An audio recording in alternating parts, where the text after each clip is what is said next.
Shalom, shalom. Je vous salue dans le nom de Jésus-Christ. Ici votre frère, le frère Kader. Je reviens encore dans une autre émission, et notre émission de tous les jours, ou bien notre séance de prière de tous les jours.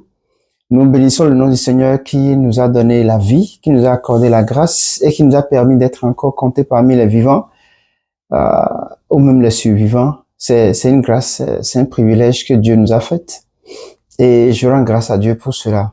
Je rends grâce vraiment à Dieu pour cela dans le nom de Jésus-Christ. Ouais.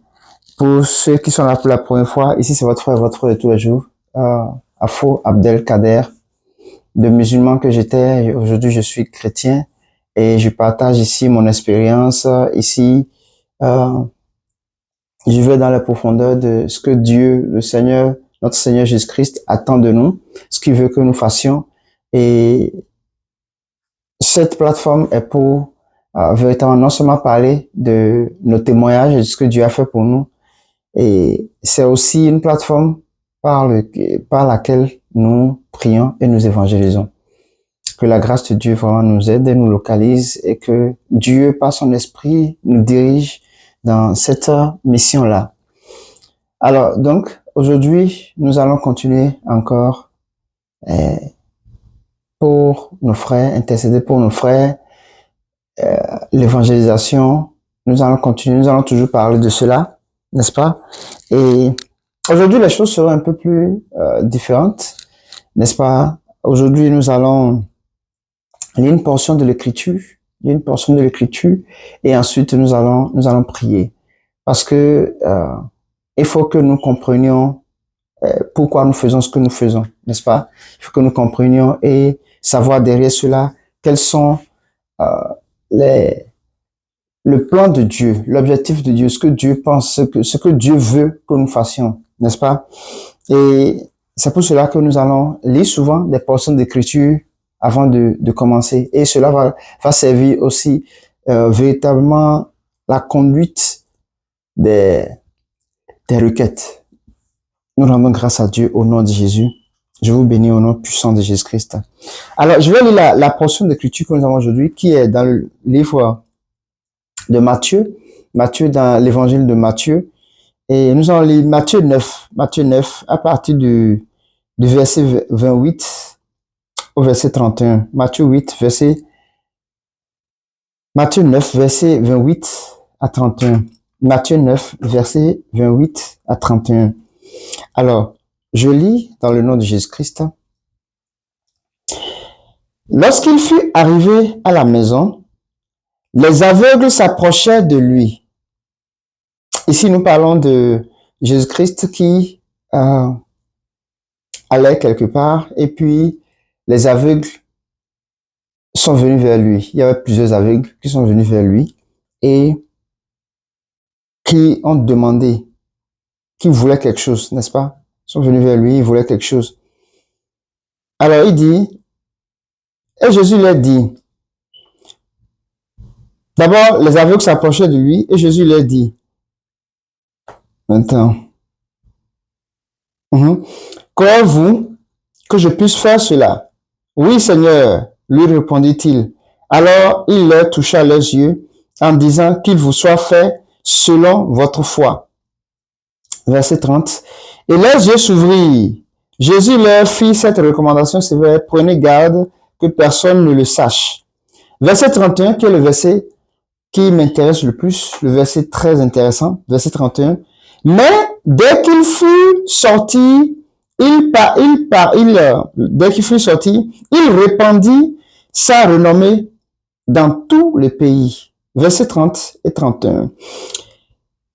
Et leurs yeux s'ouvrirent. Jésus leur fit cette recommandation sévère, prenez garde que personne ne le sache.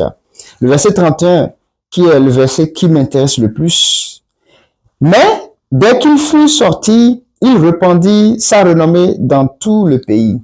Alors les aveugles, lorsqu'ils sont venus, ils ont demandé à Jésus-Christ. Jésus-Christ leur a demandé, que voulez-vous que je fasse pour vous? Et il leur dit qu'il veut le voir. Et Jésus leur a demandé, croyez-vous que je puisse faire cela? Et il a dit oui. En fait, Pour que Jésus-Christ fasse quelque chose, il faut que toi aussi ta foi accompagne la foi de Jésus. Jésus vient avec sa foi et aussi ta foi vient compléter sa foi, n'est-ce pas? Et cela apporte le miracle. Parce que il y a certains, dans beaucoup de versets, il y a des endroits où Jésus-Christ est allé dans sa ville, il a évangélisé, il a parlé, mais il n'a pas pu faire beaucoup de miracles parce que les gens ne croyaient pas en lui. Les gens ne croyaient pas qu'il pouvait le faire. Donc, notre foi compte aussi dans l'œuvre de Dieu, dans tout ce que nous faisons pour le Seigneur. Notre foi, elle aussi, elle compte énormément. Elle compte énormément. Et donc, il les a demandé d'abord, croyez-vous?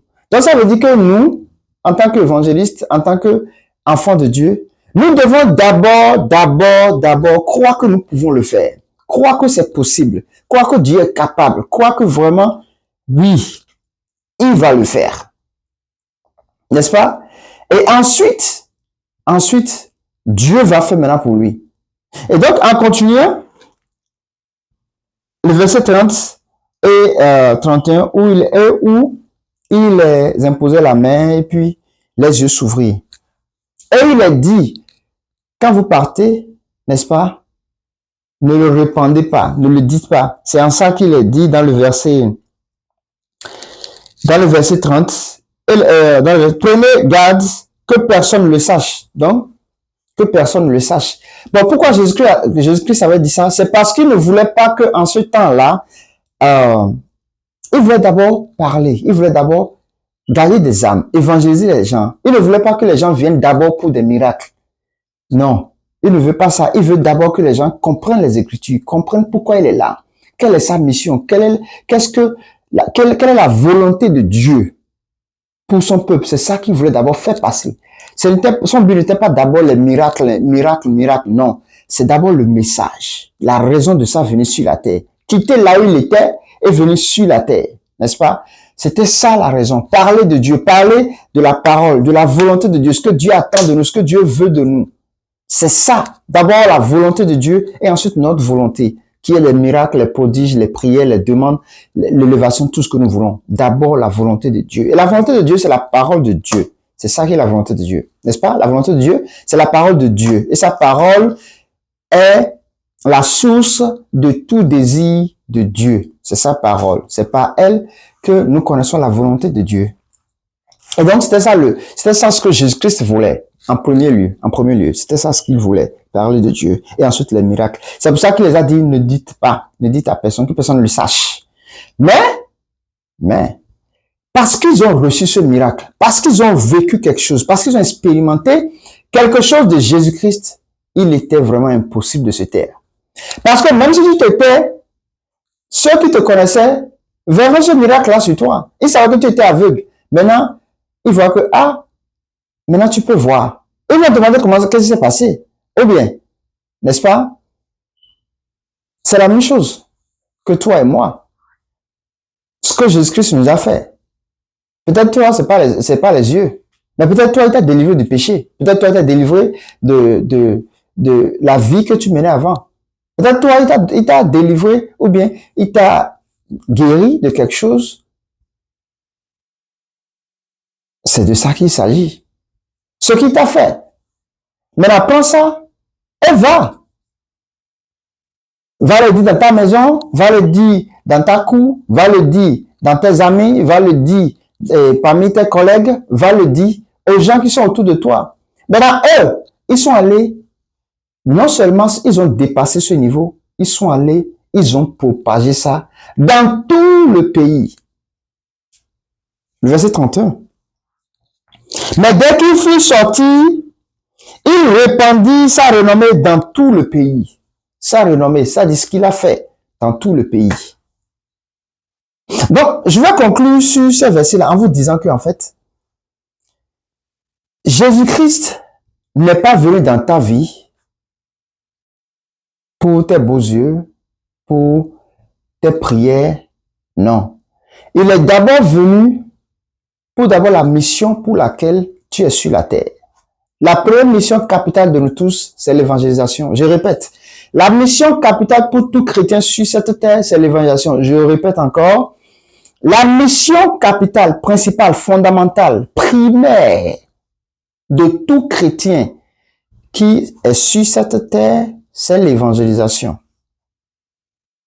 C'est ça qui est la première chose, l'évangélisation.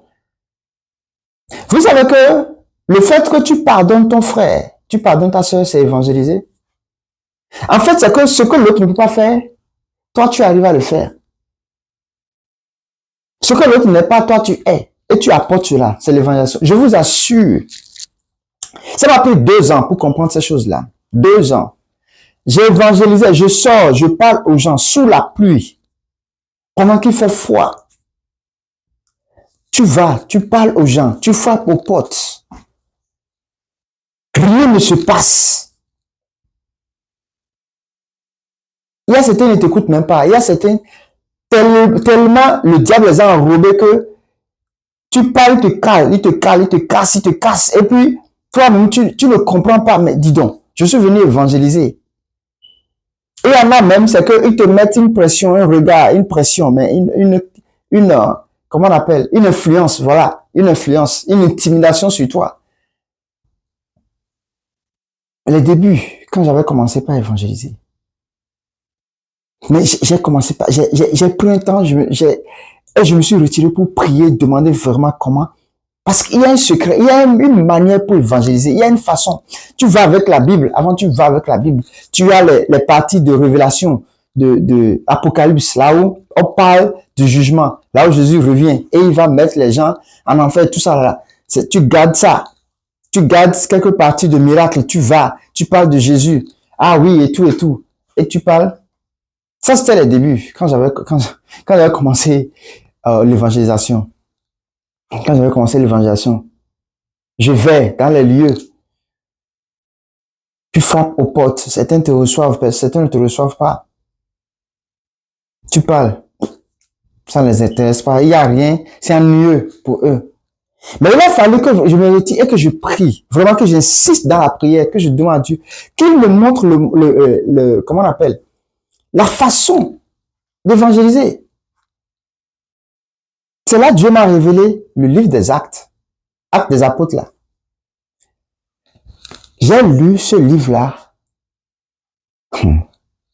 C'est pour ça que ça a pris 2 ans, même plus. Ce livre-là, je le lis chaque semaine. Chaque semaine. Pour comprendre. Je lis, je finis, je vais prier. Dieu me dit continue. Je reprends, je lis, je relis, je relis, relis. Pendant plus de 2 ans. Et un jour, mes yeux sont ouverts. C'est parce que en fait, quand je lisais, je me dis, mais je lis ça là, je lis ça. Mais pourquoi est-ce que le Seigneur veut que je continue par les livres des actes, je lis, je relis. Donc, en fait, ça devenait juste des lectures. Ça ne devenait plus lire et méditer. Mais une fois, un jour, j'ai décidé, de lire ça calmement et de méditer. C'est là que mes yeux sont ouverts. Vous savez le secret? Pourquoi le Seigneur voulait que je sois toujours dans le livre des actes? Parce que j'ai déjà lu l'évangile là. Ça n'en parle même pas. J'ai tellement lu ça. Mais le secret de l'évangélisation se trouve dans le livre des actes. Vous savez quoi? Quand vous prenez les apôtres, qu'est-ce qu'ils ont fait? Ils ont parlé de ce qu'ils ont expérimenté de Jésus. Ce qu'ils ont vu de Jésus-Christ. N'est-ce pas? La première prédication, le premier enseignement de Pierre, quand ils sont sortis, qu'est-ce qu'il a fait? Il a parlé de Jésus-Christ. Il a parlé des œuvres que Jésus-Christ a fait. Ce qu'ils ont vu, ce qu'ils ont expérimenté avec Jésus-Christ. C'est là que j'ai compris que, ok.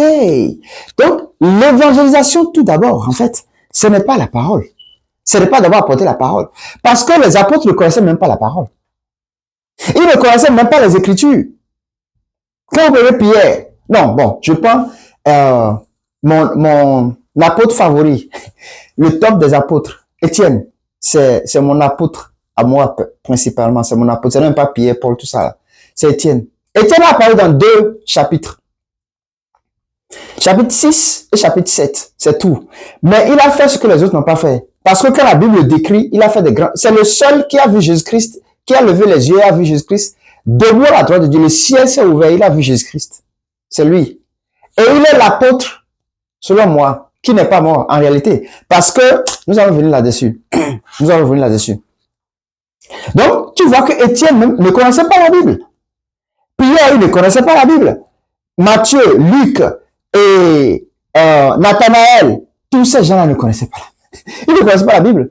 À part Paul, qui a eu l'occasion, n'est-ce pas, de lire, d'étudier chez Gamaliel. C'était dans le temps là, bon, c'était le truc des pharisiens là. C'est là qu'il a étudié la loi. Dans ce temps, c'était la loi. C'était seulement comment on appelle, l'Ancien Testament. C'est lui seul. Les autres, non. Non, ils ne connaissaient pas la parole. Mais ils évangélisaient. Pierre a parlé pour la première fois 3000 âmes. Il a sauvé, il a gagné 3000 âmes au Seigneur. Qu'est-ce qu'il a dit, mes frères? C'est vrai que le Seigneur a ouvert l'intelligence, mais il a apporté ce qu'il a vu de Jésus-Christ, ce qu'il a expérimenté de Jésus-Christ.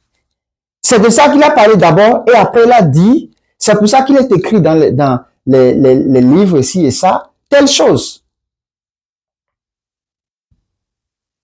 C'est là que mes yeux sont ouverts, et j'ai compris qu'on évangélise mal. L'évangélisation n'est pas ce qu'il faut. Et depuis ce temps, quand je parle à quelqu'un, il m'écoute. Vous voyez, il m'écoute parce que j'apporte mon témoignage. Comment je suis devenu chrétien? Qu'est-ce qui s'est passé? Qu'est-ce qui a changé de ma vie aujourd'hui? Qu'est-ce qui m'a transformé? Où est-ce que je suis aujourd'hui? Les bonnes choses que le Seigneur m'a faites. Le travail que j'ai, la vie que j'ai, la maison où je suis, tout ça. C'est la grâce de Dieu. C'est la grâce de Dieu. Et tu apportes ça, tu vas et tu dis aux gens ce que Jésus-Christ a apporté dans ta vie. Ce qu'il a fait pour toi. Ouais, c'est tellement simple l'évangélisation. Tu donnes ton témoignage, tu parles de ce que tu as expérimenté de Jésus-Christ et tu te tais. Si tu ne connais pas la Bible, tu te tais. Mais si tu connais la Bible, tu prends maintenant des versets clés pour appuyer ton témoignage. N'est-ce pas? Comme ce verset qu'on vient de lire, où il a guéri les gens des aveugles, il a guéri les aveugles, il les a ouvert les yeux. Le possédeur de Gadara. Quelques témoignages pour appuyer ton témoignage. Maintenant, le secret pour évangéliser, je ne sais pas si j'ai déjà dit ça ici, pour évangéliser, et comment on appelle, les disciples de Marie, je vous garantis, elle est tellement simple, tellement simple. Celui qui est devant toi, par la conversation, faut pas juste tout de suite commencer, tout ça, il faut introduire quelque chose. Jésus arrive au niveau du puits, il dit à la femme, donne-moi de l'eau. Ce n'est pas l'eau, c'est pas ce qu'il voulait. Hein. C'est juste une introduction. C'est juste une introduction. Donc, tu dois avoir une introduction pour maintenant entrer en jeu, entrer en scène. Pour faire ton développement. Quand tu rencontres un disciple de Marie, et tu l'approches, bon, souvent, ils ont des chapelets, ils ont plein de choses qui les décrivent, d'accord?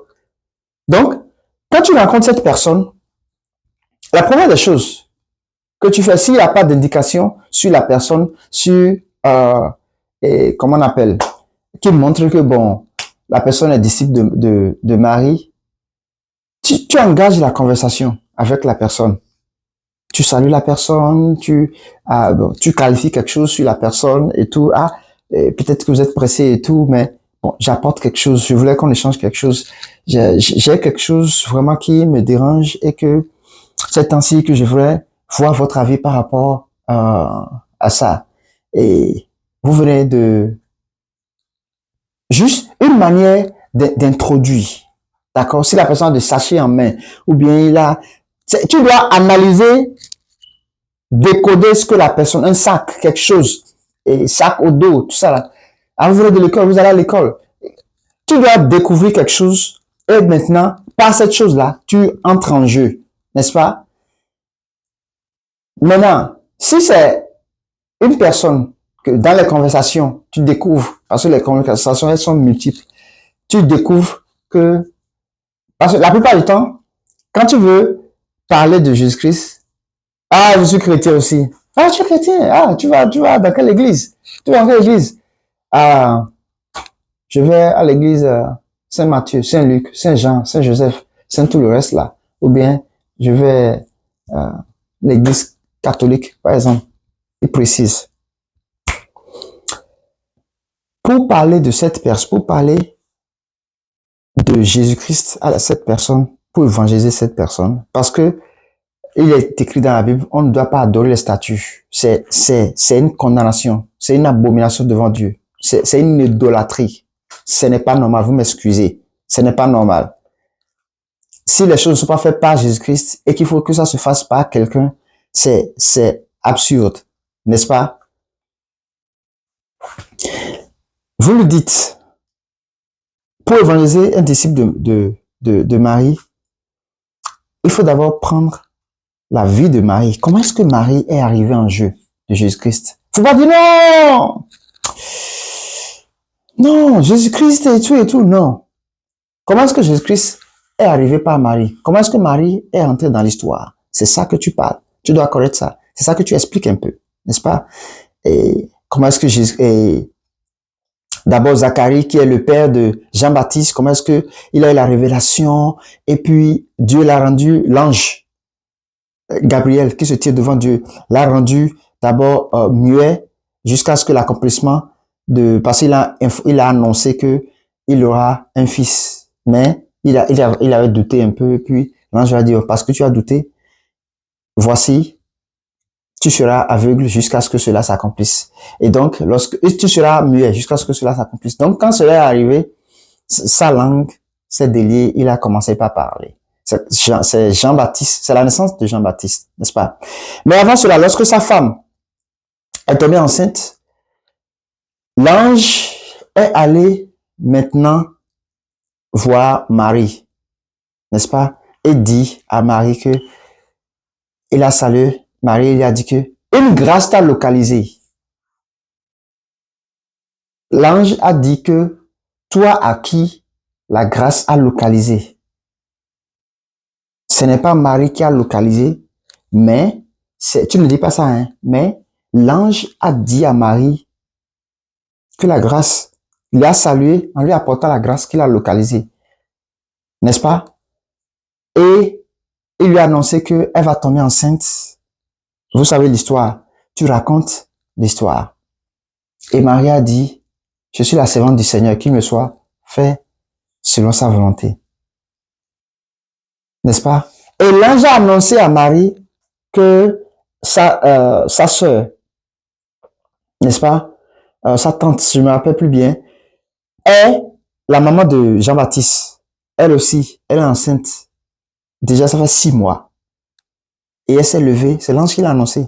Elle s'est levée, elle allait voir et sa tante, sa cousine, qui est la maman de Jean-Baptiste. Et dès que elle est rentrée, l'enfant qui était au sein de Jean-Baptiste, qui était au sein de sa maman, a tressailli, n'est-ce pas, de joie. C'est-à-dire, l'enfant a bougé d'une manière parce que Marie est arrivée. Marie qui est tombée enceinte en même temps, quand l'ange a annoncé, en même temps Jésus-Christ était entré en elle. Quand elle est venue, parce que Jean-Baptiste tout ça, c'est spirituellement qu'on peut parler, mais tu n'as pas besoin de dire ça. C'est quand elle est venue voir, tu parles de cette partie-là où Jean-Baptiste qui était dans le ventre a tressailli. Si tu connais la partie, si la personne veut voir la partie, tu dois pouvoir être en mesure de lui montrer la partie. Et c'est après cela que Marie a accouché. Elle a accouché, Jésus-Christ, elle est rentrée, elle a accouché. Et puis, l'ange était allé voir Joseph pour lui informer aussi également que, ta femme, c'est vrai, elle est enceinte et tout. Et puis bon, et c'est Dieu qui a voulu ainsi, le Saint-Esprit est entré en elle pour que elle puisse avoir Jésus-Christ. Donc, c'est une grâce que Dieu lui a faite. C'est une grâce que Dieu lui a faite parce qu'elle est 100% humaine. Dieu l'a juste choisi de façon, le hasard n'existe pas, mais Dieu, c'est comme ça, Dieu lui a choisi. Il a piqué. Et donc, c'est comme ça que Jésus-Christ est né. Et Jésus-Christ grandissait. Il grandissait.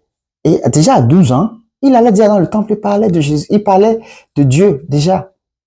Et après, ce que les disciples de Marie choisissent souvent, ils disent, ce qu'ils choisissent, ils gardent souvent, parce que lorsque le vin était fini et et Marie a demandé à Jésus-Christ que le vin est fini, il se base sur ça pour dire, ah, donc demandons à Marie pour qu'elle puisse nous faire ceci. C'est à partir de là qu'ils ont commencé par parler de ça. Mais ce n'est pas normal. Marie est morte. Elle est morte. La preuve, elle-même, elle était dans la chambre haute lorsque le Saint-Esprit est descendu. Si vraiment elle était si importante, non, elle ne serait pas. D'ailleurs, combien de fois on a parlé d'elle?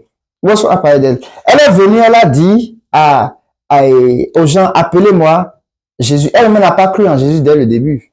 Et Jésus-Christ a dit, qui est ma mère et qui sont mes frères? C'est ceux qui écoutent ma parole, ceux qui font la volonté de Dieu, c'est ceux-là qui sont mes frères, qui sont ma mère. N'est-ce pas? Ce n'est pas vous qui êtes biologiques qui sont les petits français. C'est pas vous, n'est-ce pas? Mais lorsque tu conduis la personne progressivement à comprendre que Marie était un canal où que Dieu a pris pour que Jésus soit là, et tu commences par montrer, tu commences par expliquer les endroits où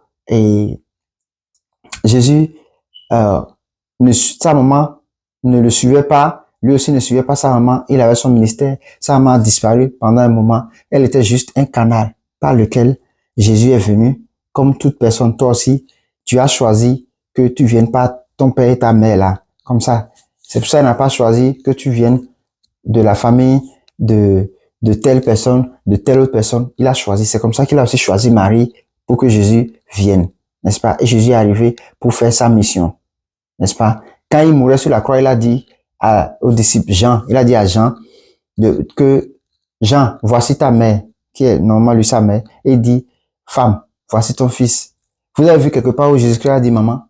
Il a toujours dit femme. Il a toujours dit femme. Donc, tu montres à la personne, ainsi de suite, comme ça. Et maintenant, tu parles de Jésus-Christ. Quand tu quittes là-bas, tu parles de Jésus-Christ. En fait, c'était juste un canal. Et Jésus-Christ avait une mission sur la terre. N'est-ce pas? Il ne pouvait pas tomber du ciel. Il ne pouvait pas apparaître. Il doit suivre le cours normal pour montrer aux gens que c'est possible. Tout ce qu'il a fait, tout ce qu'il va faire est possible aussi à nous, les hommes. C'est pour ça qu'il est venu comme ça. C'est juste un canal que Dieu a choisi. Mais ce n'est pas une raison pour vénérer cette personne.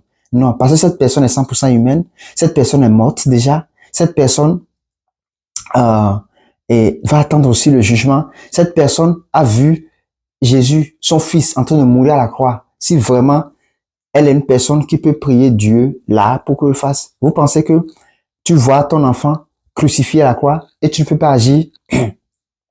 On le frappe, on crache sur lui. Et tu ne peux pas prier Dieu si vraiment tu es ce que vous pensez là. Tu ne vas pas prier Dieu pour qu'il descende ou bien qu'il ne soit pas persécuté à ce point. Et là, en disant ça, tu vois que la personne comprend, ses yeux s'ouvrent progressivement parce que, oui, mais dis donc, mon fils, mon propre enfant est sur la croix, comme ça. Hein? On veut le crucifier. Tu es là, tu es en train de pleurer. Si vraiment tu as un pouvoir, une capacité, est-ce que tu vas pas agir? Tu vas pas agir? Feu! Sur tous ceux qui sont en train de faire ça. Et l'enfant descend. Parce que tu as la capacité de prier Dieu, n'est-ce pas? D'après ce que les gens disent. Mais pourquoi elle n'a pas fait ça? Et maintenant, la personne est morte. Il y a des statuettes un peu par-ci, par-là. Et c'est cette personne qu'il faut d'abord prier pour demander quelque chose. Ou est-ce qu'il est écrit dans la Bible que prier par moi pour recevoir? Ou est-ce que c'est écrit que Marie a dit prier par moi pour... Donc, on ne doit pas suivre les choses vraiment à l'aveugle. Il faut comprendre. C'est parce que les gens ne lisent pas la Bible. C'est pour ça qu'ils ne comprennent pas. Donc, il faut qu'on les apporte cela. Il faut qu'on les explique cela. Et en les expliquant ça comme ça, tu ne dis pas que, tu ne juges pas, hein, n'est-ce pas? Tu ne juges pas, tu ne condamnes pas. Mais tu dis que nulle part c'est écrit dans la Bible. Mais tout ce qui est écrit dans la Bible, c'est que Jésus lui-même a dit, priez en mon nom. Tout ce que vous demanderez à mon nom, je le ferai. Tout ce que vous demandez au Père à mon nom, je le ferai. Jusqu'ici, vous n'avez pas demandé. Demandez afin que votre joie soit parfaite. Demandez à mon nom et je le ferai. Vous avez vu quelque part où c'est écrit, demande à Marie et tu vas recevoir. Non! Non! Mais c'est demander en Jésus-Christ, le nom de Jésus-Christ. La preuve, quand tu cites le nom de Jésus-Christ devant une personne qui est opposée au sang de Jésus-Christ, il ne va pas se sentir à l'aise, n'est-ce pas?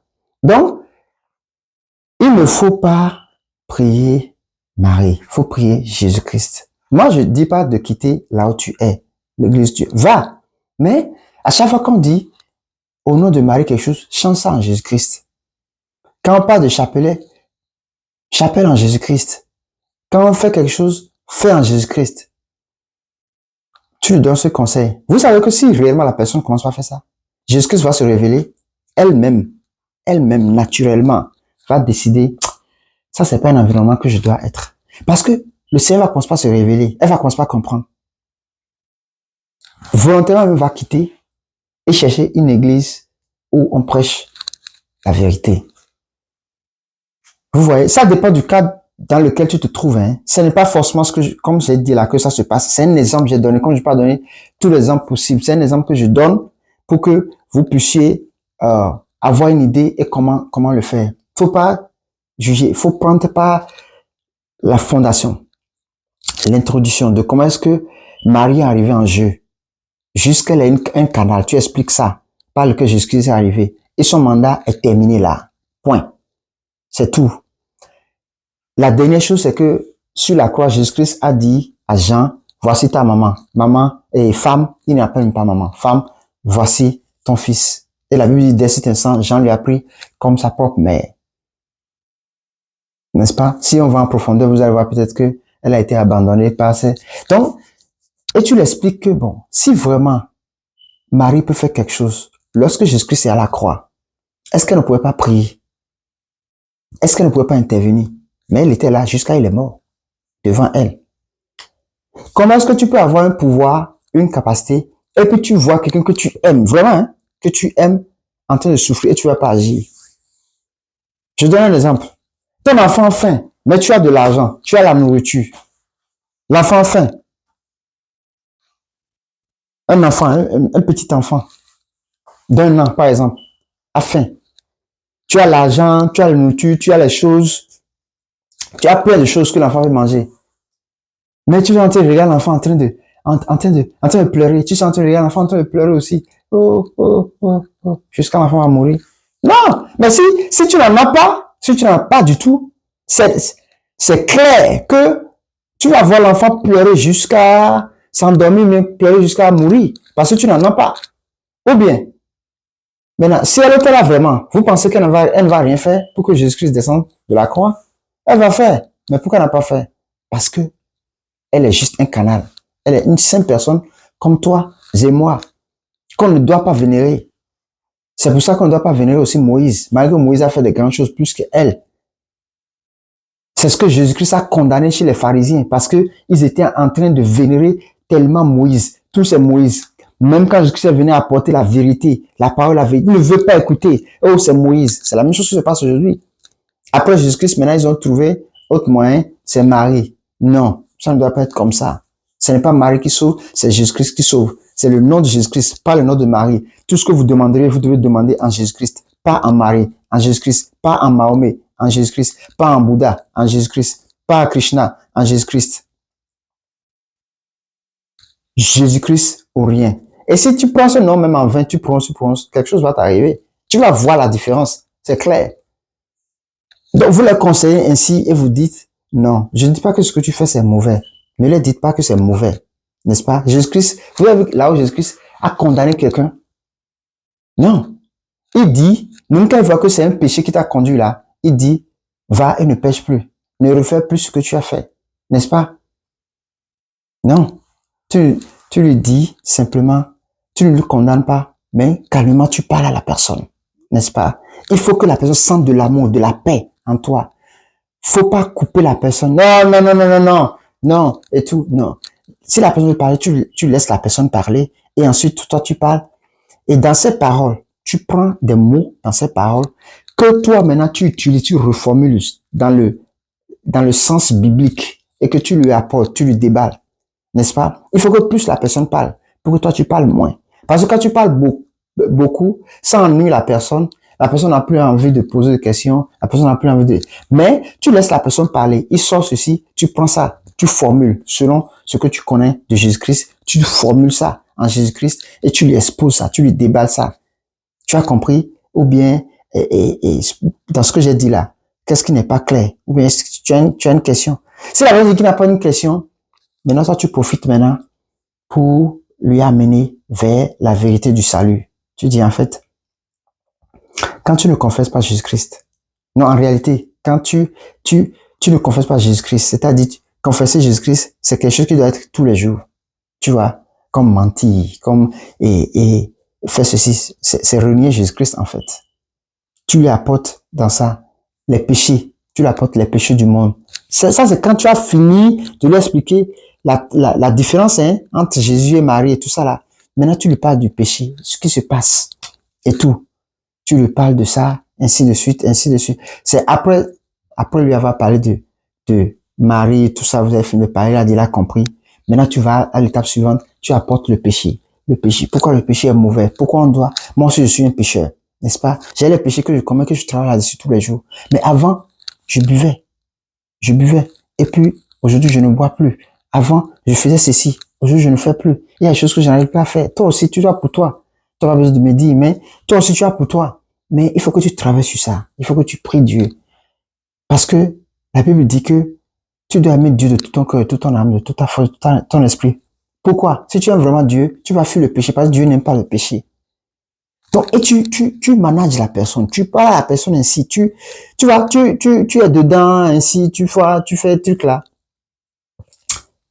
Et puis, tu viens à la vérité. C'est ainsi que les choses doivent se passer. C'est ainsi qu'il faut faire les choses, n'est-ce pas? Et bon, j'ai pris un peu trop de temps, n'est-ce pas? Et il fallait clarifier cela. Et nous allons venir au fur et à mesure, nous allons apporter d'autres stratégies pour les musulmans, pour d'autres personnes. Parce qu'il y a tous ces exemples-là dans la Bible.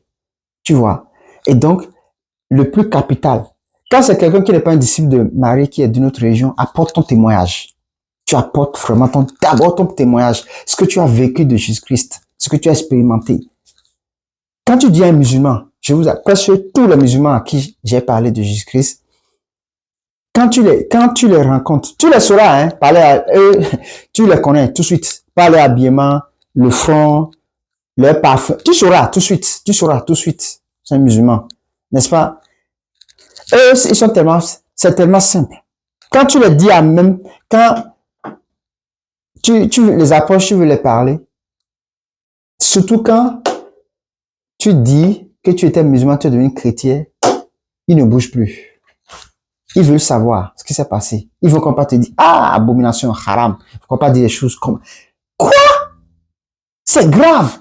Ils ne vont pas partir. Si tu viens en temps, tu dis, je vais te parler de Jésus-Christ, ou bien je vais t'apporter la bonne, ils vont pas t'écouter. Ils vont partir. Bon, je parle de moi, hein. Mais quand tu apportes un témoignage, quand tu veux leur parler de quelque chose, tu dis, j'ai expérimenté quelque chose que je vais partager avec toi. Et tu vas me dire ce que tu penses. Quelque chose vraiment, qui que ce soit, tu arrêtes, tu dis, tu veux lui parler de quelque chose que tu es en train de traverser. C'est pas que tu veux lui demander l'argent ni rien, mais quelque chose que tu as vécu, tu veux savoir ce qu'il pense et tout ça là. Il va t'écouter. Forcément. Même s'il n'a pas le temps, il sera curieux. Il veut savoir. C'est ça, quoi, c'est quoi la chose? Il veut connaître. Puis encore, si tu étais musulman, tu es devenu chrétien, tu vois un musulman, tu veux lui parler. Et il est pressé, tout ça, et tu lui dis, j'ai vécu quelque chose. J'étais musulman, aujourd'hui je suis chrétien. Il va s'arrêter. Il veut écouter, il veut savoir. Il va comment? Déjà, son visage change. Il commence en même temps par te juger. Tu vois son visage changer. Je t'explique. Et tu lui parles. Tu vas quelque part, marchons vers là où tu vas. Et en route, tu l'accompagnes. Ne reste pas debout. Surtout ça. Ne reste pas debout. Si la personne t'accueille, s'assoit d'accord. S'il y a une place, asseyez-vous. Ne restez pas debout. Ça fatigue, ça ennuie. La personne regarde ainsi par là, il n'est pas... Tout ça là, nous allons venir là-dessus. Mais tu accompagnes. Même si la personne va quelque part, tu accompagnes la personne. En lui parlant. Et vous échangez. À la fin, vous savez comment ça finit. Donne-moi ton numéro. Passe-moi ton numéro. On va continuer. Après, on va discuter. Faut pas beaucoup parler aussi. À peine, faut faire 15 minutes. 15 minutes, mais il faut aller précis, pointu, profond. Ce chien numéro, tu pars. Après, tu le lances. Tu salues. Shalom, shalom. Nous allons faire une prière. Nous allons demander au Seigneur que ces paroles que nous avons, normalement nous avons prévu, parler de ces versets-là et pourquoi il faut évangéliser. Les stratégies d'évangélisation, c'est d'aller et de parler de ce que Jésus-Christ a fait pour toi. Et Dieu a voulu, autrement, qu'on aille un peu plus en profondeur. Donc, nous allons simplement élever nos voix, rendre grâce à Dieu, bénir le nom du Seigneur, qui nous a permis d'être là aujourd'hui, qui nous a permis de lire, de comprendre, de partager des petites astuces. Et nous allons bénir son nom, nous allons le rendre grâce parce qu'il a voulu ainsi. Et que son nom soit glorifié et que ce qu'il a commencé, ce qu'il est en train de positionner en toi, en moi, que cela soit manifeste en cette année, que cela apporte du fruit, que tu n'aies plus de blocage pour évangéliser, que tu n'aies plus de freinage pour évangéliser, mais que tu évangélises selon que Dieu l'a dit, selon que les stratégies, selon la manière que Dieu veut. Nous élevons nos voix, nous bénissons le nom du Seigneur au nom de Jésus. Prions le Seigneur au nom puissant de Jésus. Père, nous te rendons grâce, nous te bénissons. Nous te louons, nous te glorifions, Seigneur. Nous te disons merci pour tout ce que tu as permis, pour ce que tu as fait jusqu'ici, pour ce que tu as accompli. Père, que ton nom soit béni et glorifié, que ton règne vienne et que ta volonté soit parfaite, Seigneur, éternel Dieu, dans tout ce que nous faisons. Rends-nous disponibles, Seigneur, éternel Dieu, à faire ton œuvre, à évangéliser, Seigneur, éternel Dieu, à parler de toi facilement, librement, Seigneur, éternel Dieu, sans crainte ni doute, dans le nom de Jésus. Père, nous glorifions ton nom. Nous magnifions, Seigneur, ton nom dans le nom de Jésus. Nous prions, Seigneur, éternel Dieu, Père, que tu accomplisses, Seigneur, au-delà de ce que nous pouvons penser ou imaginer, Seigneur, éternel Dieu. Accorde, Seigneur, à nos cœurs et à nos et nourrir les désirs de nos pensées, Seigneur éternel Dieu, en accord avec ta volonté, en accord avec l'évangélisation de ta parole.